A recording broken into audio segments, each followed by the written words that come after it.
Hello friends, मी Smita Snehal yummy किचनमध्ये आपले स्वागत आहे।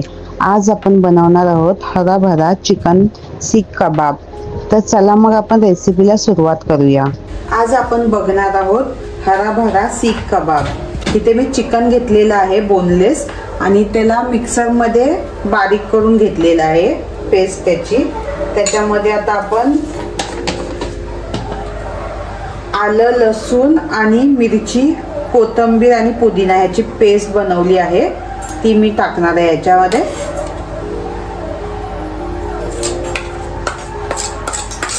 तुम्हाला ज्या प्रमाणात तिखट आवडत असेल तशा तुम्ही मिरच्या घेऊ शकता। मी इथे 3 ते 4 मिरच्या घेतलेल्या आहेत। चवीप्रमाणे मीठ घ्यायचं आहे।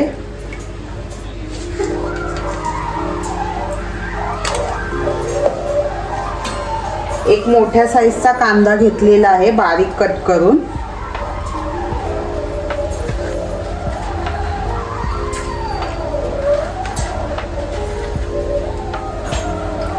आणि 2 चमचे बेसन घेतलेला आहे।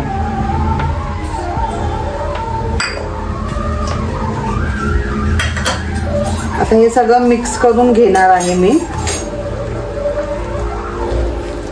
आणि आपल्याला लागेल त्याप्रमाणे मी ह्याच्यामध्ये ब्रेड क्रम्स ऍड करणार आहे।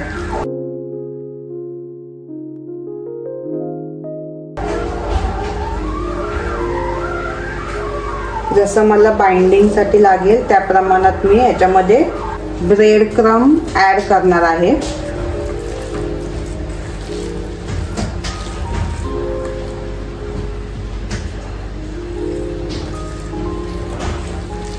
अशा प्रकारे आपलं सगळं बॅटर मिक्स करून झालेलं आहे। आता मी ह्याला स्मोक देते, स्मोकी फ्लेवर साठी।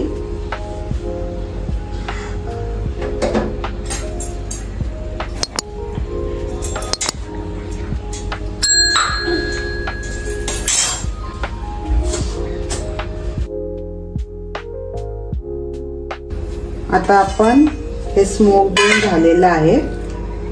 मी आता ह्याच्या छोट्या छोट्या टिक्क्या बनवते, असे कबाब।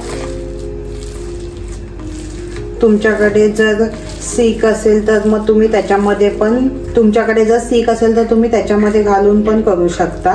आता माझ्याकडे नाहीये त्यामुळे मी असंच शेप मध्ये करते त्याच्या। आपण हे अशा शेप, उभ्या अशा शेप मध्ये सगळे कबाब करून घेणार आहोत।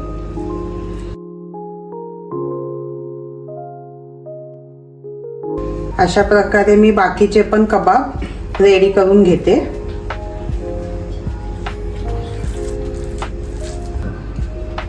अशा प्रकारे मी सगळे कबाब रेडी केलेले आहेत। आता आपण एका पॅन मध्ये हे शॅलो फ्राय करून घ्यायचे आहेत। आता इथे मी एका पॅन मध्ये तेल ठेवलेलं गरम करण्यासाठी। आता एक एक आपण कबाब आपला फ्राय करून घेऊया।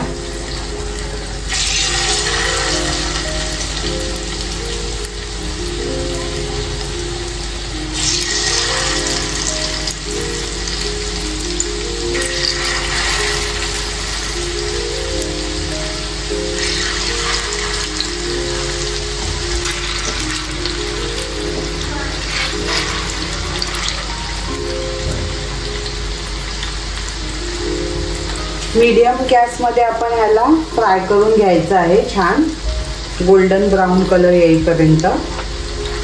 फास्ट गॅसवरती ठेवलं तर ते आतलं मिश्रण कच्चच राहणार आणि बाहेरच फक्त गोल्डन ब्राउन कलर येणार। त्यामुळे मीडियम टू स्लो मध्येच आपण ह्याला फ्राय करून घ्यायचं आहे।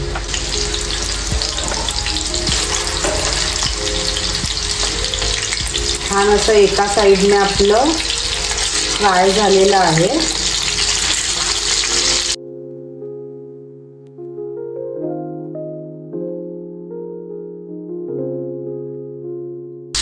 आता दुसऱ्या बाजूनेही आपण त्याला छान असं गोल्डन ब्राउन करून घेऊया।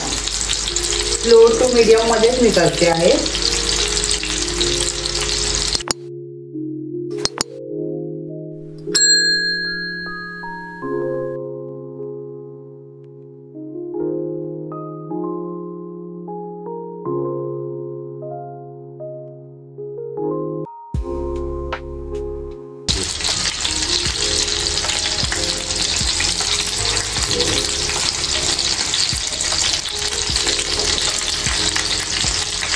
छान असं आपलं दुसऱ्या बाजूने पण झालं आहे। आता मी त्याला जरा कडेने पण फ्राय करून घेते। चारी बाजूंनी आपण त्याला छान असं फ्राय करून घ्यायचं आहे। तोपर्यंत मी बाजूला दुसरे पण कबाब फ्राय करायला टाकते।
अशा प्रकारे आपले कबाब फ्राय झालेले आहेत। तर मी आता हे काढून घेते।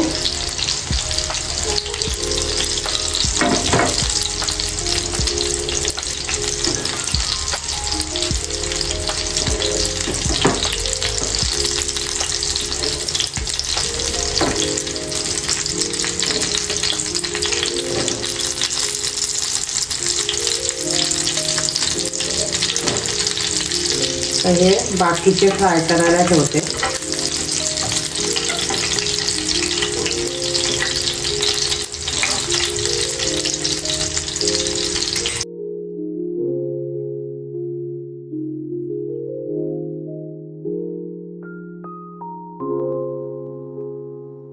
अशा प्रकारे आपले कबाब रेडी झालेले आहेत आणि हे उरलेले मी आता फ्राय करून घेते।